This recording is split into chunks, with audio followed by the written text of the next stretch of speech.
눈보라가 휘몰아치는 궁궐의 밤, 한 여인이 깊은 고민에 잠겨 있습니다. 조선의 운명이 그녀의 손에 달려있는 이 순간, 그녀는 누구보다 고독합니다. 갑작스레 왕의 승하 소식이 전해졌고 새벽이 오기 전 후계자를 결정해야 합니다. 촛불이 흔들리는 침소에서 정의왕후는 깊은 숨을 내쉽니다. 오늘 밤의 결정이 조선의 백년대계를 좌우하게 될 것입니다. 누구를 왕위에 올려야 할까요? 역사의 물줄기가 바뀌는 순간 그녀의 눈빛에 결연한 의지가 깃듭니다. 홍주목 관아의 차가운 겨울날, 태종 18년인 1418년 12월 25일 한 여자아이가 태어납니다. 파평 윤씨 가문의 윤번의 딸로 태어난 이 아이는 훗날 조선 역사의 물줄기를 바꾸는 중심에 서게 될 운명을 품고 있었습니다. 이 아이의 이름은 역사책에서는 기록되지 않고 훗날 정의왕후라는 이름으로만 남게 됩니다. 눈발이 흩날리는 홍주의 겨울, 왕족의 운명을 타고난 아이의 첫 울음소리가 관아를 채웁니다. 어린 시절 윤씨 가문의 엄격한 가문 교육 속에서 성장한 그녀는 어릴 적부터 단정함과 지혜로움을 갖추고 있었습니다. 파평 윤씨 가문은 고려 말부터 조선 초까지 이어온 명문가로 정치적 역량과 학문적 소양을 두루 갖춘 인재들을 배출했습니다. 그녀도 그런 가문의 전통 속에서 여성으로서 갖추어야 할 덕목과 함께 은연중에 정치적 안목을 키워나갔습니다. 세종 10년 1428년 10살의 나이에 그녀의 인생은 급격한 전환점을 맞이합니다. 세종대왕의 둘째 아들 수양대군과의 혼인이 결정된 것입니다. 이미 궁중 생활에서 상궁들의 눈에 들어 추천되었다는 이야기도 있지만 어떤 이들은 그녀의 언니를 보러 왔다가 우연히 더 마음에 들어 선택되었다고도 합니다. 어린 나이에 왕실의 며느리로 들어간 그녀는 시부모인 세종과 소원왕후에게 순종적인 모습으로 큰 사랑을 받게 됩니다. 대군마마, 오늘은 어떤 책을 읽으셨습니까? 수양대군의 곁에서 그녀는 조용히 남편을 내조하며 세월을 보냅니다. 궁중의 복잡한 관계 속에서도 단정하고 흔들림 없는 모습으로 시부모의 마음을 사로잡은 그녀와는 대조적으로 맏며느리인 순빈 봉씨는 포악함과 사건 사고로 세종대왕의 골칫거리였습니다. 세월이 흐르고 그녀는 의경세자, 의숙공주, 후일의 예종이 될 세자를 낳으며 왕실 내에서의 입지를 다져갑니다. 특히 의경세자를 출산할 때는 소원왕후가 직접 전례를 깨고 대궐에서 출산할 수 있도록 특혜를 베풀었을 정도로 총애를 받았습니다. 궁궐의 엄격한 규율 속에서도 그녀의 현명함과 덕행은 빛을 발했습니다. 부인, 세자가 또 시를 지었소. 세종 부왕께서 크게 기뻐하셨소. 수양대군의 말에 그녀는 미소를 지으며 고개를 숙입니다. 내조의 공을 자랑하지 않고 묵묵히 남편과 자녀들을 보좌하는 그녀의 모습은 궁중의 모범이 되었습니다. 하지만 세종대왕의 건강이 악화되고 문종이 즉위하면서 조선 왕실은 미묘한 긴장감에 휩싸이게 됩니다. 문종의 건강 역시 좋지 않았고 어린 단종이 왕위를 이을 상황이 다가오자 권력의 공백을 둘러싼 암투가 시작되었습니다. 이때 수양대군은 점차 정치적 야망을 드러내기 시작합니다. 궁궐의 깊은 밤, 촛불 아래 수양대군은 고뇌에 찬 얼굴로 앉아 있습니다. 이대로 가다가는 조선이 위태로워질 것이오. 김종서와 황보인이 실권을 장악하고 어린 임금을 앞세워. 그의 말에 정의왕후는 침묵합니다. 그러나 그 침묵 속에는 깊은 생각이 담겨 있었습니다. 문종이 승하하고 어린 단종이 즉위하자 수양대군의 초조함은 극에 달했습니다. 김종서, 황보인 등 원상들이 권력을 장악하고 수양대군을 견제하는 상황에서 그는 마침내 계유정난이라는 극단적인 결정을 내립니다. 1453년 10월 그 운명의 날이 다가왔습니다. 이제 결행할 때입니다. 더 이상 물러설 곳이 없습니다. 한명회의 말에 수양대군은 망설입니다. 한번 칼을 빼면 돌이킬 수 없는 강을 건너는 것임을 알기 때문입니다. 그때 정의왕후가 다가와 말합니다. 대군마마, 결단을 내리셔야 할 때입니다. 조선의 미래를 위해.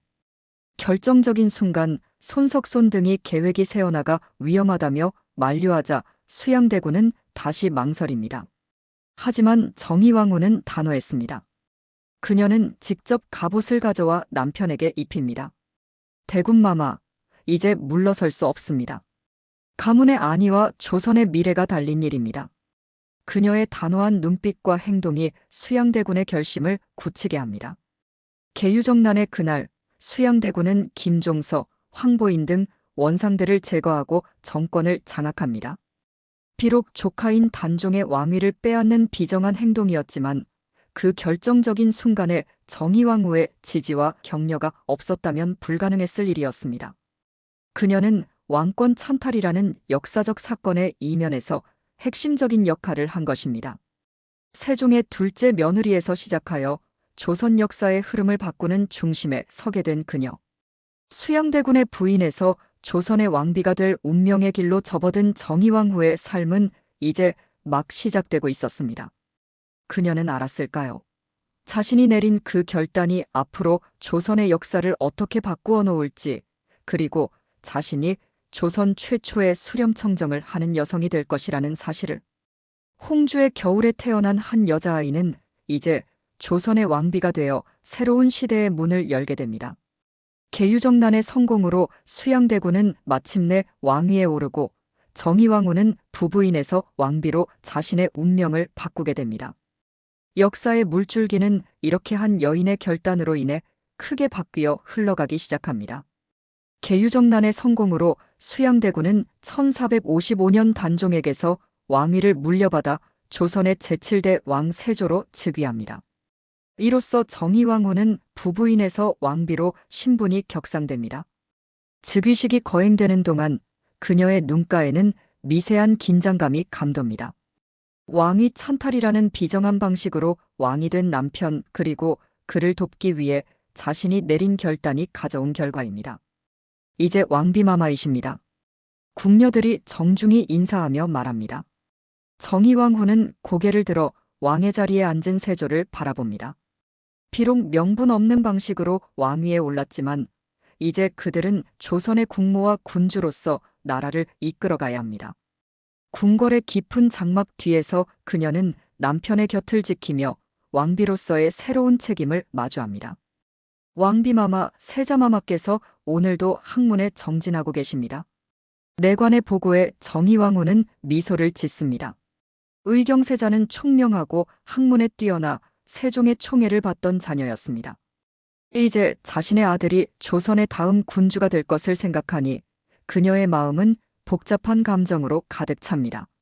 명분 없는 방식으로 왕위에 오른 남편, 그리고 그 아들의 미래가 어떻게 될지 깊은 고민에 빠집니다. 1457년 세조는 정의왕후에게 자성이라는 존호를 내립니다. 이는 왕비로서의 덕과 지혜를 인정받은 결과였습니다.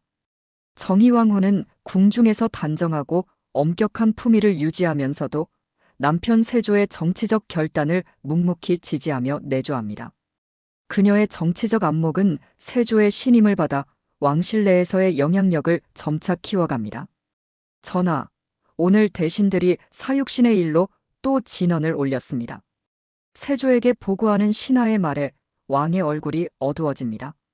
단종의 보기를 꾀했던 사육신 사건은 세조의 왕위 정통성에 큰 그림자를 드리웠습니다.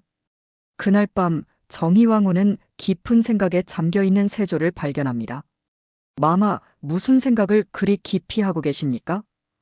정의왕후의 목소리에 세조가 고개를 돌립니다. 왕비, 내가 옳은 일을 한 것인지. 정의왕후는 잠시 침묵했다가 말합니다. 전하, 이미 결정된 일입니다. 이제는 현명한 정치로 백성들을 이롭게 하는 것만이 남은 길입니다. 세조는 정의왕후의 조언을 귀담아 듣습니다. 그녀의 현명함과 담대함은 세조의 통치 기간 내내 큰 힘이 되었습니다. 세조는 왕위 찬탈이라는 윤리적 논란에도 불구하고 조선의 행정과 군사 체계를 정비하고 경국대전 편찬을 시작하는 등 강력한 개혁 정치를 펼쳐나갑니다. 세월이 흐르며 의경세자는 더욱 총명하게 자라났지만 갑작스러운 병으로 세상을 떠나게 됩니다. 의경세자의 죽음은 정의왕 후에게 큰 충격이었습니다. 세자마마. 그녀의 침소에서는 밤마다 흐느낌이 들려왔지만 궁궐 밖으로 나오면 그녀는 변함없이 단정한 모습으로 왕비의 역할을 다했습니다.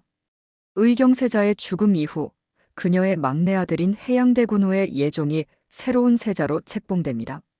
이제 그녀는 남은 자녀들에 대한 걱정과 함께 왕실의 안정을 위해 더욱 신중하게 행동합니다. 궁중의 정치적 갈등과 암투 속에서 그녀는 냉철한 판단력으로 자신의 가문과 자녀들을 보호하며 동시에 세조의 통치를 지지합니다. 왕비, 내가 없으면 해양대군을 잘 보좌해 주시오. 세조의 건강이 악화되면서 그는 종종 정의왕 후에게 앞날에 대한 걱정을 털어놓습니다. 정의왕 후는 고개를 끄덕이며 남편의 손을 꼭 잡습니다. 그녀는 이미 자신이 맡게 될 역할을 예감하고 있었습니다. 1468년 세조는 마침내 세상을 떠납니다. 조선의 정치 현장에서 강력한 리더십을 발휘했던 군주의 죽음은 조정에 큰 공백을 남깁니다. 해양대군은 예종으로 즉위하고 정의왕 후는 왕대비의 위치에 오릅니다. 그러나 예종은 세조의 강력한 카리스마를 이어받지 못했고 건강 또한 좋지 않았습니다. 대비마마, 전하께서 또 편찮으십니다. 내관의 보고에 정의왕 후의 얼굴이 어두워집니다. 예종의 건강 악화는 그녀에게 큰 근심거리였습니다. 자신의 막내 아들이자 조선의 왕인 예종, 그가 오래 왕위에 있지 못할 것이라는 예감이 그녀의 마음을 무겁게 합니다. 예종의 재위 기간 동안 정의왕 후는 왕대비로서 예종을 도우며 조정의 안정을 위해 노력합니다. 그러나 예종의 건강은 나날이 악화되었고 그녀는 점차 다가올 위기에 대비하기 시작합니다. 한명회와 같은 실력자들과의 관계를 다지고 왕실의 안정을 위한 방안을 모색합니다. 대비마마, 전하의 상태가 위급합니다. 1469년 늦가을, 예종의 상태가 급격히 악화됩니다. 정의왕 후는 서둘러 예종의 침소로 향합니다. 도착했을 때 그녀는 이미 숨을 거둔 아들의 모습을 마주하게 됩니다. 예종아. 그녀의 눈에서 눈물이 흘러내립니다. 의경세자에 이어 또 한 명의 아들을 잃은 것입니다. 하지만 그녀는 오래 슬퍼할 겨를이 없었습니다. 예종의 죽음은 왕위 계승 문제를 즉각 불러일으켰고 그날 밤 정의왕 후는 인생에서 가장 중요한 결정 중 하나를 내려야 했습니다. 예종에게는 제한대군이라는 아들이 있었지만 나이가 너무 어렸고 의경세자의 장남인 월산대군은 건강이 좋지 않았습니다. 깊은 밤 촛불 아래 한명회와 다른 신하들이 모여 긴급 논의를 합니다. 대비마마, 의경세자의 차남 자을상군이 적합할 것 같습니다. 한명회의 제안에 정의왕 후는 깊은 생각에 잠깁니다. 자을상군은 한명회의 사위이기도 했습니다. 정치적 계산, 왕실의 안정, 그리고 손자들에 대한 사랑이 그녀의 마음속에서 복잡하게 얽힙니다. 밤이 깊어갈수록 정의왕 후의 얼굴은 더욱 단호해집니다. 마침내 그녀는 결정을 내립니다. 자을상군을 왕위에 올리겠소. 그녀의 한마디는 조선의 역사를 바꿀 또 하나의 전환점이 됩니다. 예종이 세상을 떠난 그날, 자을상군은 제구대 왕 성종으로 즉위합니다. 정의왕 후는 조선 최초로 대왕대비가 되어 새로운 역할을 맡게 됩니다. 1469년 11월 예종이 갑작스럽게 사망한 그날, 조선 궁궐은 깊은 슬픔에 잠겼습니다. 왕의 죽음은 언제나 국가의 큰 위기를 의미했고 특히 예종의 경우 재위 기간이 단 14개월에 불과했기에 전국의 혼란은 더욱 심각했습니다. 이런 위기 속에서 정의왕 후는 강인한 의지로 중대한 결단을 내립니다. 예종의 원자는 나이가 너무 어리고 월산대군은 병약하니 자을상군을 왕으로 세우는 것이 좋을 것이오. 한명회와 여러 대신들이 모인 자리에서 정의왕 후의 목소리는 단호했습니다. 예종이 숨을 거둔 그날 밤 자을상군은 13세의 나이로 조선의 제구대 왕 성종으로 즉위합니다. 누구도 정의왕 후의 결정에 반대하지 못했습니다. 성종의 즉위식이 거행되는 동안 정의왕 후의 시선은 왕좌에 앉은 어린 손자에게 고정되어 있습니다. 그녀의 눈에는 결연함과 함께 깊은 책임감이 담겨 있었습니다. 이제부터 내가 그를 보필하며 조선을 지켜나가야 한다. 그녀의 마음속에는 이미 앞으로 나아갈 길이 그려져 있었습니다. 즉위식 이후 대신들은 정의왕후를 찾아와 간청합니다. 대왕 대비마마 성종 전하께서는 아직 어리시니 대비마마께서 국정을 돌보아 주시옵소서. 이에 정의왕후는 처음에는 겸양의 자세를 보입니다. 나보다는 그를 아는 며느리 수빈이 더 낫지 않겠소? 그러나 이는 형식적인 거절이었을 뿐 그녀는 이미 마음속으로 수렴청정을 결심한 상태였습니다. 1469년 말 정의왕후는 조선 역사상 최초로 수렴청정을 시작합니다. 수렴청정이란 말 그대로 발을 치고 정사를 듣는다는 의미로 어린 왕을 대신해 대왕 대비가 국정을 돌보는 제도였습니다. 전례가 없던 일이었기에 많은 이들이 우려했지만 정의왕후의 단호함과 정치적 수완은 곧 그러한 걱정을 불식시킵니다. 전하, 오늘은 이러한 안건들이 올라왔습니다.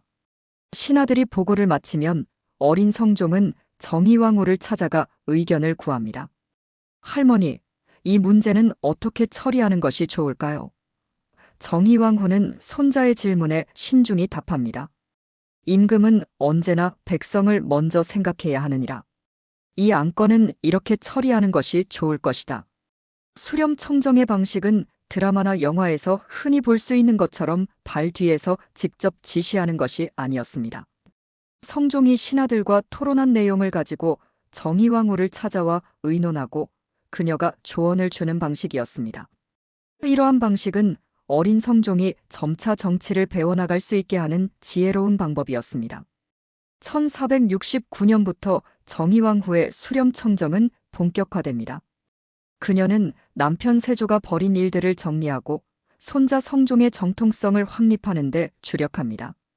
이를 위해 아들을 덕종으로 추존하고 의경세자빈 한씨의 지위를 예종의 왕비 안순왕후보다 높게 올려주는 등 세심한 정치적 안배를 펼쳤습니다. 대왕 대비마마, 이번 인사는 어떻게 결정하시겠습니까? 대신의 질문에 정의왕후는 냉철한 판단력을 발휘합니다. 능력을 우선으로 하되 편당을 만들지 않도록 균형을 맞추어라. 그녀의 정치는 공정함과 균형을 중시했고 이는 조정의 안정에 큰 기여를 합니다. 정의왕후의 수렴청정 기간 동안 조선은 상대적으로 안정된 시기를 보냅니다. 그녀는 자신의 친정인 파평 윤씨 가문만을 편애하지 않는 공정한 모습을 보여주었습니다. 심지어 자신의 족친이자 손자 며느리 정현왕후의 친정아버지인 윤호를 국문할 정도로 엄정했습니다. 이러한 공정함은 다른 외척 세력이 정치에 과도하게 관여하는 것을 방지했습니다. 1471년 정의왕후는 원숙휘신의 신원이라는 존호를 추가로 받습니다. 이는 그녀의 정치적 역량과 덕을 인정받은 결과였습니다. 성종 역시 점차 성장하며 정치적 안목을 키워나갔고 15세가 넘어가면서는 대부분의 직무를 스스로 처리하기 시작했습니다. 전하께서 날로 현명해지시니 이 늙은이의 마음이 기쁘기 그지없소이다. 정의왕후는 성종의 성장을 지켜보며 뿌듯함을 느낍니다. 그러나 그녀는 아직 수렴청정을 공식적으로 거두지 않았습니다. 성종의 왕비인 공혜왕후가 세상을 떠나는 등 불안정한 요소가 있었기 때문입니다. 이 시기 정의왕후는 내면적으로 많은 고뇌를 겪었을 것입니다. 한 여성으로서 조선이라는 국가의 최고 권력자 위치에 서 있다는 것, 그리고 그 권력을 언제 어떻게 물려줄 것인가에 대한 고민이 그녀를 짓눌렀을 것입니다. 밤마다 그녀의 침소에서는 깊은 사색의 시간이 이어졌습니다. 할머니, 이 안건은 어떻게 처리하면 좋을까요? 성종이 묻습니다. 정의왕후는 잠시 생각에 잠겼다가 대답합니다. 이제는 내가 스스로 판단할 수 있을 것이다. 내 생각은 이러하지만 최종 결정은 임금인 내가 내려라. 점차 그녀는 성종의 자립을 독려하기 시작했습니다. 수렴청정 기간 동안 정의왕후는 세조의 유업을 이어 경국대전 편찬을 계속 추진하고 불교 정책에서는 억불 정책을 완화하는 등 나름의 정치적 색채를 드러냈습니다. 또한 그녀는 남편 세조와 아들 예종을 위한 불사를 지원하며 불교에 대한 개인적 신앙도 보여주었습니다. 궁궐의 정원을 거닐며 정의왕후는 자신의 삶을 돌아봅니다. 수양대군의 부인에서 시작하여 왕비가 되고 이제는 조선 최초의 수렴청정을 하는 대왕대비가 되었습니다. 그녀의 삶은 계속해서 더 큰 책임과 권력을 맡게 되었지만 동시에 더 큰 고독과 슬픔도 함께했습니다. 사랑하는 아들들을 모두 잃은 어머니로서의 상실감은 국가의 어른이라는 무게 아래 가려져 있을 뿐이었습니다. 하지만 정의왕후는 흔들리지 않았습니다. 그녀는 왕실의 안정과 조선의 미래를 위해 자신의 역할을 묵묵히 수행해 나갔습니다. 성종이 점차 성장함에 따라 정의왕후는 서서히 권력 이양을 준비하기 시작합니다. 그녀는 성종이 충분히 성숙하고 전국이 안정된 상태에서 수렴청정을 거두고 싶었습니다. 대왕대비마마, 이제 전하께서 20세에 가까워지셨습니다. 철렴을 고려하실 때가 되지 않았습니까? 대신들의 조심스러운 질문에 정의왕후는 고개를 끄덕입니다. 그렇소. 이제 때가 왔소. 1471년을 지나며 정의왕후는 서서히 수렴청정을 거둘 준비를 시작합니다. 조선 최초의 수렴청정은 그 마무리를 향해 나아가고 있었습니다. 1471년 겨울 정의왕후는 침전에서 홀로 고뇌의 시간을 보냅니다. 창밖으로 내리는 눈을 바라보며 그녀는 조선의 미래와 자신의 역할에 대해 깊이 생각합니다. 이제 성종이 20세에 가까워졌으니 수렴청정을 거둘 때가 되었구나. 그녀의 마음은 이미 결정을 내렸지만 그 시기를 신중하게 선택하려 합니다. 대왕대비마마, 원상들이 뵙기를 청합니다. 내관의 말에 정의왕후는 고개를 끄덕입니다. 한명회를 비롯한 원상들이 그녀 앞에 무릎을 꿇고 앉습니다. 대비마마, 성종 전하께서 이제 충분히 장성하셨으니 수렴청정을 거두실 때가 되지 않았습니까? 원상들의 제안에 정의왕후는 잠시 침묵합니다. 그대들의 말이 옳소. 하지만 지금은 공예왕후가 세상을 떠난 직후라 궁중이 아직 안정되지 않았소. 조금 더 기다려 적절한 시기에 철렴하는 것이 좋겠소. 정의왕후의 대답은 신중했습니다. 그녀는 단순히 권력을 내려놓는 것이 아니라 왕실의 안정과 성종의 견고한 통치 기반을 마련하는 것을 최우선으로 생각했습니다. 1475년 12월 정의왕후는 처음으로 공식적으로 철렴의 의사를 표명합니다. 내가 본래 지식이 없는데도 대신들이 굳이 청하고 주상께서 나이가 어렸기 때문에 마지못해 청정을 했던 것이오. 이제 주상께서 나이가 장성하고 학문도 성취되어 모든 정무를 판결하는 데 적당함을 얻게 되었소. 더구나 밖에는 정승과 육조, 대간이 있으니 내가 이제 물러나고자 하오. 그러나 대신들은 한 목소리로 만류합니다. 대왕대비마마, 비록 전하께서 장성하셨으나 아직 경험이 부족하오니 조금 더 기다려 주시옵소서. 정의왕후는 이러한 간청을 받아들여 철렴을 미루지만 그녀의 마음속에는 이미 확고한 결심이 자리 잡고 있었습니다. 1476년 1월 정의왕후는 원상 정창손에게 원문 편지를 내려 다시 한번 수렴청정을 종료하겠다는 뜻을 전합니다. 이제 주상께서 나이가 장성하고 학문도 성취되어 모든 정무를 판결하는데 적당함을 얻게 되었소. 더구나 밖에는 정승과 육조, 대간이 있으니 내가 일찍이 사양하려 했으나 뜻밖의 중궁이 사망하여 궁중의 일을 처리하지 못한 것이 있었으므로 시일을 미루어 지금에 이른 것이오. 이번에도 조정의 신하들은 만류하지만 정의왕후의 결심은 확고했습니다. 그녀는 성종을 불러 깊은 대화를 나눕니다. 이제 내가 스스로 나라를 다스릴 때가 되었다.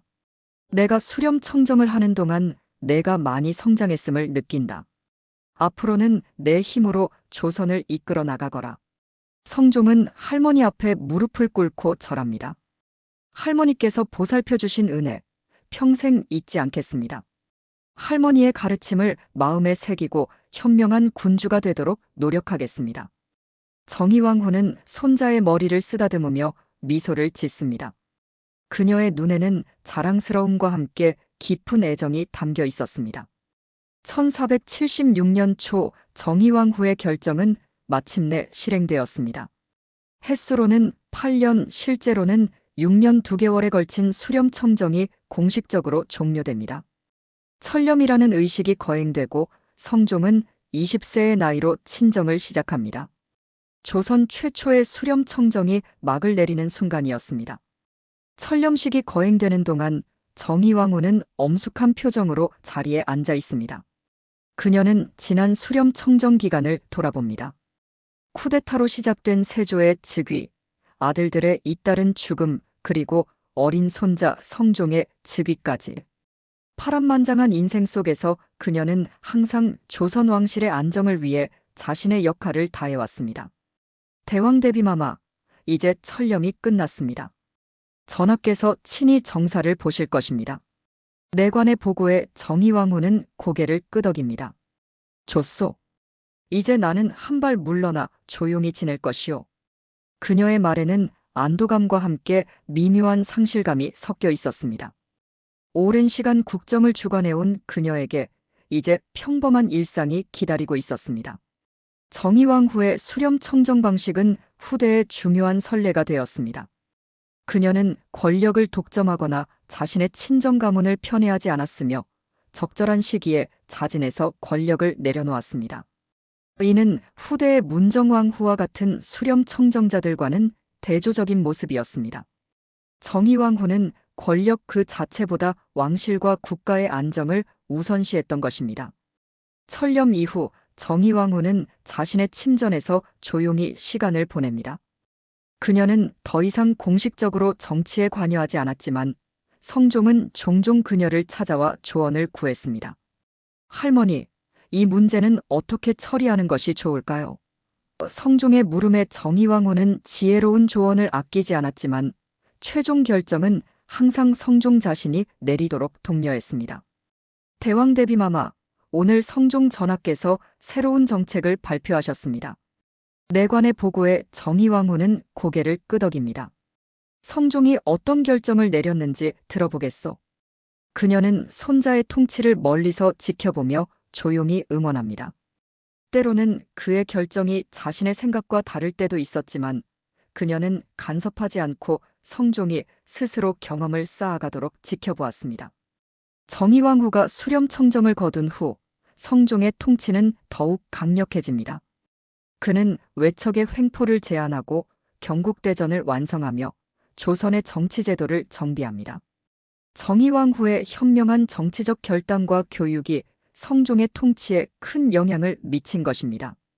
성종은 후대의 중종반정의 이상적 군주상으로 추앙받을 정도로 훌륭한 국왕으로 성장했습니다. 한편 정의왕후는 철렴 이후 불교적 신앙에 더욱 몰두합니다. 그녀는 세조와 예종의 명복을 빌기 위해 1474년 미타참찬을 간행하는 등 불교 의례에 관심을 기울입니다. 깊어가는 나이와 함께 그녀는 점차 세속적인 일보다 영적인 안식을 찾아가는 모습을 보입니다. 대왕 대비마마, 오늘은 어떻게 시간을 보내시겠습니까? 시녀의 물음에 정의왕후는 미소를 지으며 대답합니다. 불경을 읽고 싶구나. 그리고 정원을 거닐며 사색하고 싶구나. 철렴 이후 그녀의 일상은 단순하지만 평화로웠습니다. 평생 동안 왕실의 중심에서 격동의 세월을 보낸 그녀에게 이러한 고요한 시간은 소중한 선물과도 같았습니다. 그러나 그녀의 마음 깊은 곳에는 여전히 슬픔이 자리하고 있었습니다. 두 아들인 의경세자와 예종, 그리고 딸인 의숙공주까지 모두 자신보다 먼저 세상을 떠난 것은 어머니로서 감내하기 어려운 고통이었습니다. 밤이면 그녀는 홀로 촛불 앞에 앉아 떠나간 자녀들을 그리워했습니다. 어머니, 아버지, 그리고 내 자녀들. 그들은 모두 어디에 있는 것일까? 정의왕후는 때로 깊은 밤 자신의 인생을 돌아보며 깊은 생각에 잠겼습니다. 왕실의 화려함 뒤에 숨겨진 그녀의 개인적 슬픔은 아무도 헤아릴 수 없는 깊이를 가지고 있었습니다.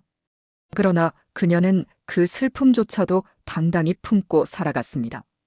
수렴청정이 끝난 후에도 정의왕후는 여전히 왕실의 최고 어른으로서 존경받았습니다. 그녀의 조언은 항상 귀중하게 여겨졌고 그녀가 내린 결정들은 후대에까지 영향을 미쳤습니다.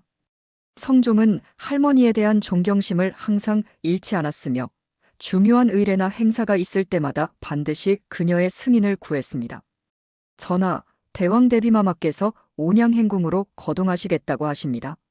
내관의 보고에 성종은 즉시 정의왕후를 찾아갑니다. 할머니, 온양으로 가시려는 계획이 있으십니까? 정의왕후는 고개를 끄덕입니다. 이 몸이 요즘 쑤시고 아프구나. 온천욕이 도움이 될 것 같아 잠시 다녀오려 하노라. 1483년 초봄 정의왕후는 온양행궁으로 향합니다. 그녀의 건강은 최근 몇 년 사이 점차 악화되었지만 그녀는 여전히 강인한 의지로 일상을 유지했습니다. 온양의 따뜻한 온천이 그녀의 노쇠한 몸에 활력을 불어넣어 줄 것이라는 기대가 있었습니다. 그러나 운명은 다른 계획을 가지고 있었습니다. 온양행궁에 도착한 정의왕후는 며칠 동안 온천욕을 즐기며 휴식을 취합니다. 그러나 갑작스럽게 그녀는 독감 증세를 보이기 시작합니다. 대왕대비마마의 상태가 위급합니다. 시녀들의 다급한 외침이 행궁을 채웁니다. 의원들이 급히 불려왔지만 노령의 정의왕후에게 독감은 치명적이었습니다. 성종에게 전하라. 현명한 군주가 되어 조선을 잘 이끌어가라. 정의왕후의 마지막 말은 희미하게 흘러나왔습니다. 1483년 5월 15일 음력 3월 30일 조선 최초의 수렴청정을 했던 정의왕후는 66세의 나이로 온양행궁에서 생을 마감합니다. 조선 역사에 큰 획을 그었던 한 여인의 마지막이었습니다. 1483년 봄 온양행궁에서 정의왕후의 부고가 전해지자 조선 전역은 깊은 슬픔에 잠깁니다. 대왕대비마마께서 돌아가셨다. 소식을 들은 성종은 즉시 국정을 중단하고 온양으로 달려갑니다.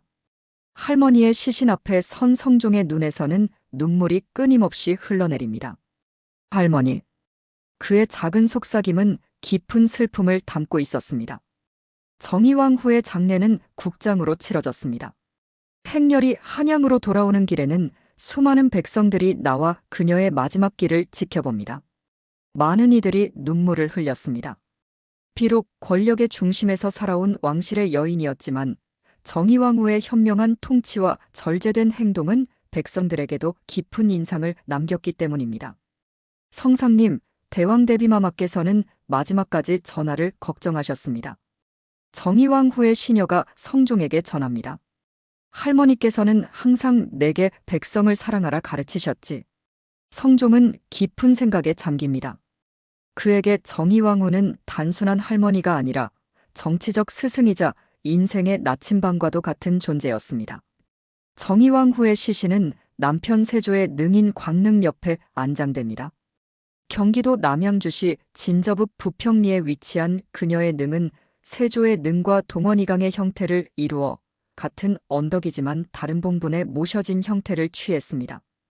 영원한 안식을 취하게 된 그녀의 무덤 앞에서 성종은 오랫동안 머물렀습니다. 정의왕후의 죽음은 한 시대의 종말을 의미했습니다. 그녀는 조선 초기 역사의 중요한 순간마다 결정적인 역할을 했던 여성이었습니다. 계유정난을 통한 세조의 즉위, 예종의 갑작스러운 죽음 후 성종의 즉위 결정, 그리고 조선 최초의 수렴청정까지 그녀의 삶은 조선 왕조의 중요한 전환점들과 함께했습니다. 대왕대비마마께서는 세 자녀를 모두 앞세우신 슬픔을 겪으셨습니다. 노대신의 말에 조정의 신하들이 숙연해집니다. 정의왕후는 권력의 정점에 서 있었지만 개인적으로는 큰 불행을 겪은 여인이기도 했습니다. 의경세자, 예종, 의숙공주까지 모든 자녀를 자신보다 먼저 떠나보낸 어머니의 슬픔은 감히 헤아릴 수 없는 것이었습니다. 정의왕후의 죽음 이후 성종은 더욱 강력한 군주로 성장합니다. 그는 할머니의 가르침을 바탕으로 조선의 법과 제도를 정비하고 문화와 학문의 발전을 이룹니다.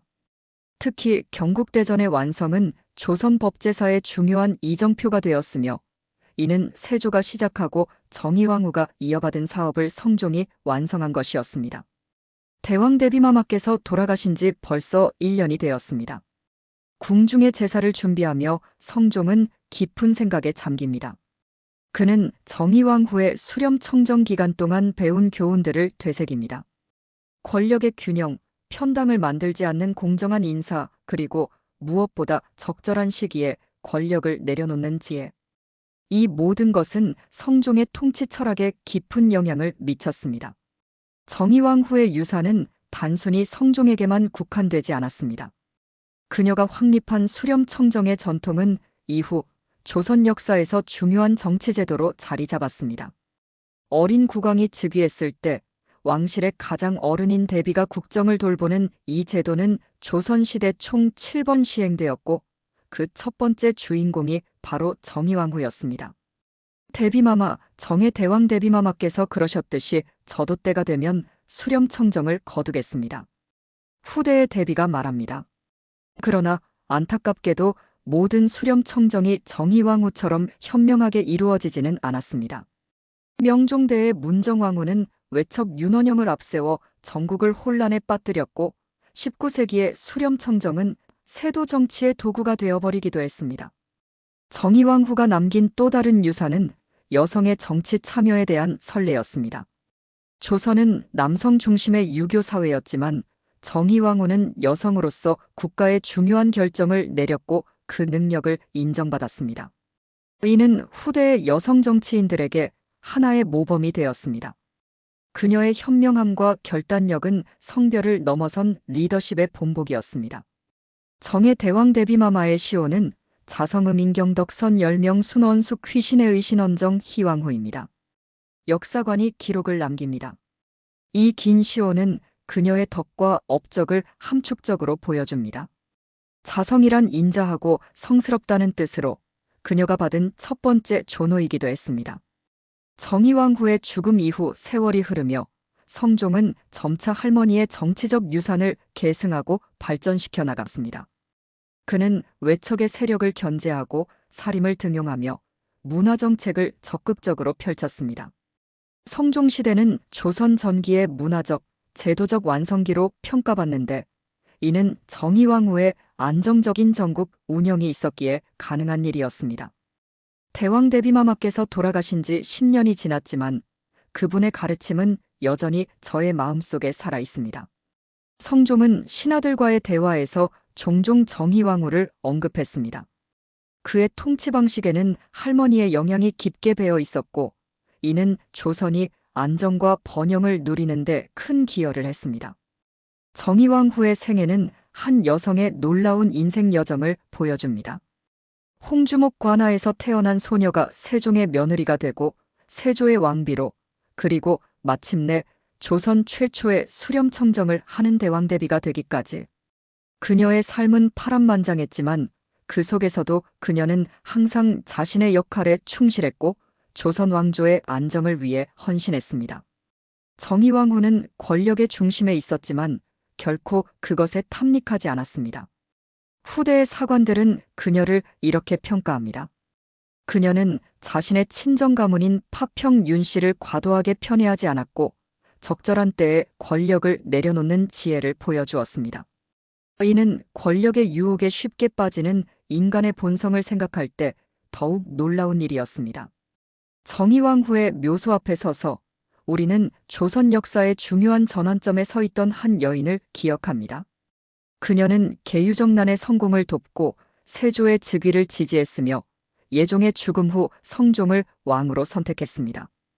그리고 무엇보다 조선 역사상 최초로 수렴청정이라는 새로운 정치제도를 성공적으로 시행했습니다. 오늘날 우리가 정의왕후를 기억하는 것은 단순히 그녀가 왕의 아내였거나 수렴청정을 했기 때문만은 아닙니다. 우리는 역사의 격동기에 냉철한 판단력과 용기, 그리고 지혜로 국가의 안정을 이끌어낸 한 여인의 삶에 경의를 표합니다. 정의왕후는 조선 역사에서 단순한 왕비가 아닌 진정한 정치적 리더로서의 모습을 보여주었습니다. 1418년 홍주의 겨울에 태어나 1483년 온양의 봄에 생을 마감한 정의왕후. 65년의 생애 동안 그녀는 수양대군의 부인에서 왕비로, 왕대비로, 그리고 마침내 대왕대비로 변모해 갔습니다.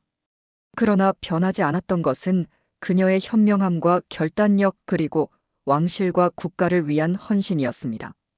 그녀의 유산은 오늘날까지도 한국 역사 속에서 빛나고 있습니다.